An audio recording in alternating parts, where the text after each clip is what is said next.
It's recommended to calibrate the printer whenever you're changing your media type. For most media types, auto-calibration is adequate. Please look in the comments section for a link to the auto-calibration video. In order to place the image in the correct position on the media, you must first identify the features in the media you'd like the printer to detect. Second, you must make sure the sensors in your printer are set up to detect those features. Most media contains features that identify the start position. First, select your media sensing feature in the menu. If your media has a gap, also referred to as a web, or has holes or notches, select Gap Notch in the menu. If your media has a black mark on the underside of the media, select Mark in the menu. If your media is a continuous roll with no start position features, select Continuous in the menu. Please note that the label length on continuous media is controlled by the file you're printing.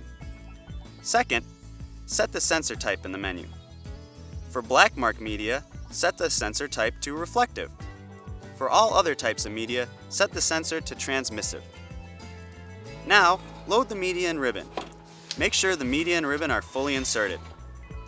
If you have any media handling operations, such as a peel, liner take-up, cutter, or rewind, please calibrate in those print modes. If you're using media with a gap, also referred to as a web, or hole, or notch, you'll want to make sure your sensor is in the optimal position to identify that feature. Move the sensor to a location where the light passes through the notch or hole. Try to avoid locating the sensor under the hole or notch radius. If your media is not a simple rectangle, such as a circular shape, locate the sensor over the leading part of the label. If you're using media with print on the underside, try to locate the sensor away from that print so the sensor does not get a false reading. After you have the sensor properly located, select Media Ribbon Calibration in the menu. Press the right select button under the display to start. Be careful not to press the button more than once. If your media has a gap, also referred to as a web, remove labels and rewind the roll to ensure only liner is under the media sensors. If your media has holes or notches, or is a continuous roll with no start position features, remove the media entirely. If your media has a black mark on the underside of the media, please ensure the black mark is not under the mark sensor. If you're using ribbon, the ribbon must be removed from the ribbon sensor location on the inboard side of the printer. Close the printhead. When you've completed these steps, press the pause button to continue. When the printer has learned the correct settings, the display will show a Reload All message.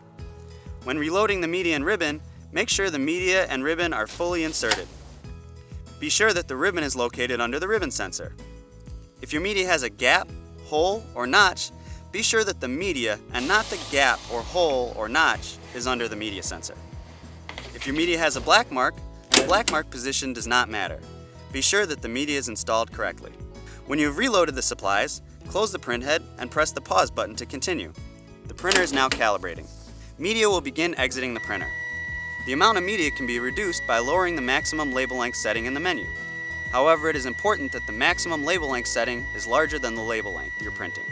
Otherwise, the printer may not correctly calibrate. Please note that the number in the menu is in inches. When calibration is complete, the label should stop in the correct location. You can check that your calibration was successful by pressing the Feed button and ensuring media feeds to the correct location.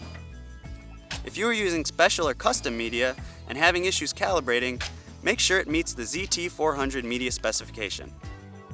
If this video is helpful and you'd like to see more videos, please like this video.